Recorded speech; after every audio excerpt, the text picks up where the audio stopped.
Saudara, ketegangan antara Amerika Serikat dan Iran kembali memanas. Teheran menyatakan siap menghadapi kemungkinan invasi darat jika konflik meningkat.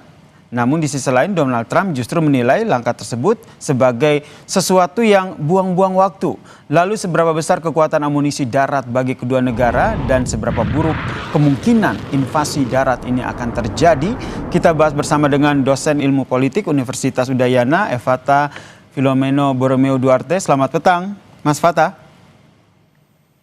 Selamat petang, Mas. Mas Fata, ini kita masih membahas soal konflik di Timur Tengah. Jika Iran mengaku siap menghadapi invasi darat, tetapi justru Amerika Serikat ini menyebut bahwa ini buang-buang waktu begitu. Apakah ini menunjukkan perang lebih kepada diarahkan serangan jarak jauh daripada pendudukan wilayah? Ya, terima kasih. Tentu kita bisa melihat bahwa dalam beberapa catatan dan juga beberapa data yang bisa kita lihat, ada penebalan pasukan Angkatan Udara Amerika Serikat yang terus berlalu lalang dan menambah kekuatan mereka di Timur Tengah. Nah, tetapi untuk pasukan darat dan juga perang proksi memang ditujukan khusus berada pada otonomi Israel. Nah, perang proksi ini memang sudah terjadi dan pasukan Kurdi memang hanya tinggal menunggu ACC dari Amerika Serikat. Tetapi Amerika Serikat memiliki opsi yang lain. Mereka merasa bahwa dan mereka memiliki pengalaman dan juga mereka mengalami satu ketakutan juga dengan invasi darat yang telah mereka lakukan dan gagal di Irak itu sendiri, sehingga mereka tidak akan menggunakan opsi tersebut dan mereka akan menggunakan bom karpet seperti strategi yang mereka gunakan selama ini, dan terbukti sudah hampir kurang lebih 97% di beberapa wilayah di Iran itu yang mengalami damage yang sangat luar biasa yang dilakukan oleh Amerika Serikat dan juga Israel. Demikian. Oke, coba kita breakdown sedikit bagaimana peta kekuatan militer dari Iran dan juga Amerika Serikat. Kita ke Iran dulu. Anda melihatnya seperti apa sehingga mereka dengan PD-nya begitu menantang jika ada perang darat?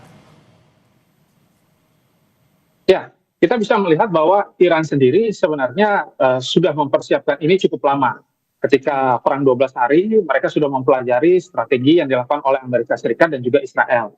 Dan hari ini, kesiapan itu tentu dari logistik yang mereka miliki dengan konsepsi swarming yang sangat presisi dan juga serangan rudal yang sangat tepat, dan juga ditambah mereka juga memiliki kekuatan ideologis yang menambah semangat masyarakat dan juga persatuan. Maka perang total dan mengubah ini menjadi perang atrisi ini sudah terjadi dan Iran sudah lakukan itu. Nah, ini tanda bahwa perang yang begitu sangat lama dan akan melelahkan pihak-pihak yang berperang di Timur Tengah ini terjadi. Ini tanda bahwa sebenarnya kedua belah pihak tidak bisa kita katakan sama-sama 50-50. Tetapi mereka mampu menghadapi, kalau dalam catatan dari pemerintah Iran, mereka bilang mereka mampu menghadapi sampai 6 bulan. Tetapi Amerika tentu tidak bisa. Amerika hanya maksimal ya mungkin hanya 2 minggu dari sekarang. Maka serangan yang besar-besaran dengan kekuatan yang dan teknologi yang baru bisa saja akan keluar. Mungkin opsi bom yang jauh lebih mengerikan belum kita bayangkan bisa saja dipakai untuk langsung melemahkan pusat pertahanan dari Iran itu sendiri. Demikian. Nah, kalau kita lihat Iran ini kan sebenarnya strategi perangnya kan asimetris begitu ya. Nah, dengan adanya strategi itu memungkinkan tidak akhirnya akan berubah ataupun beralih menjadi invasi darat? Ya, invasi darat ini tentu sebenarnya ditujukan untuk melakukan regime change. Jadi Israel ini memiliki tujuan utama untuk regime change. Sedangkan Amerika Serikat tidak merasa bahwa Iran ini harus dilululantakkan secara total.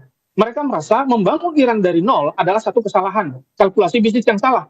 Kita bisa melihat bahwa Amerika Serikat sebenarnya memiliki konteks untuk memperkuat kepentingan ekonomi mereka. Tetapi kalau Israel berbeda, dia merasa bahwa harus ada penetralisir secara total dengan upaya militer dengan eskalasi yang sangat besar. Nah, inilah yang akhirnya menyebabkan diplomasi macet dan kedua belah pihak akhirnya tidak sepakat. Nah, tetapi Iran mencoba semaksimal mungkin untuk menyampaikan kepada negara-negara Teluk bahwa waspada, bahwa mungkin saja kita sedang diadu domba, dan serangan ini akhirnya kalau dalam istilahnya itu adalah serangan membagi derita gitu.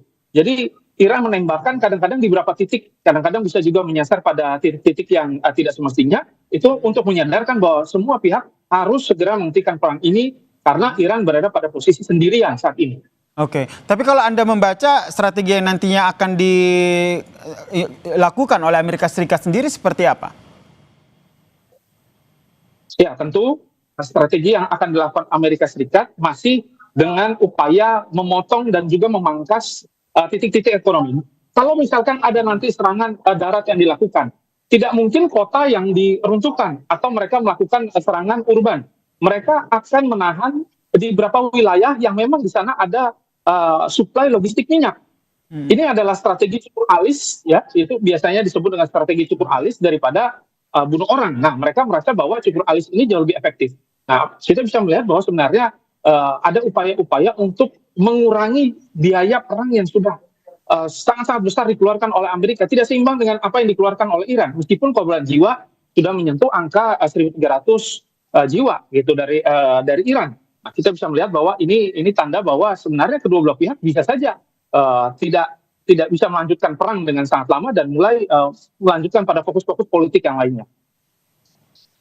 Ini kalau kita lihat juga serangannya ini juga sudah mulai ke, kalau yang terbaru kan juga pusat kilang minyaknya Iran juga diserang akhirnya. Ya. Nah, ini Anda membacanya akan seperti apa? Memang fokus dari serangan yang dilakukan Iran ini di fokus tertentu saja seperti kilang minyak, kemudian militernya, pusat militer ataupun armadanya Iran, atau nanti akan meluas lagi?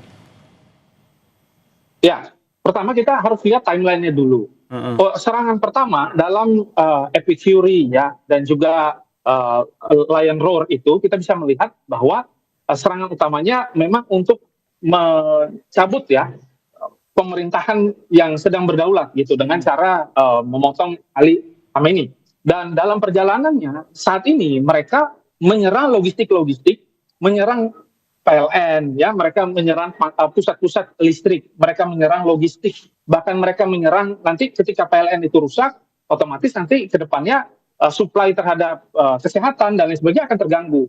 Dan juga akhirnya mereka tidak mampu melakukan perang secara panjang. Mereka mulai menyasar masyarakat sipil. Nah, inilah yang sebenarnya hendak dilakukan oleh atau strategi yang dilakukan oleh Israel dan juga Amerika untuk menyebabkan kelelahan kepada Iran. Tetapi Iran memiliki strategi otonomi sehingga pasukan mereka tidak perlu melakukan koordinasi kepada pusat dan mereka sudah menyiapkan stok yang cukup banyak.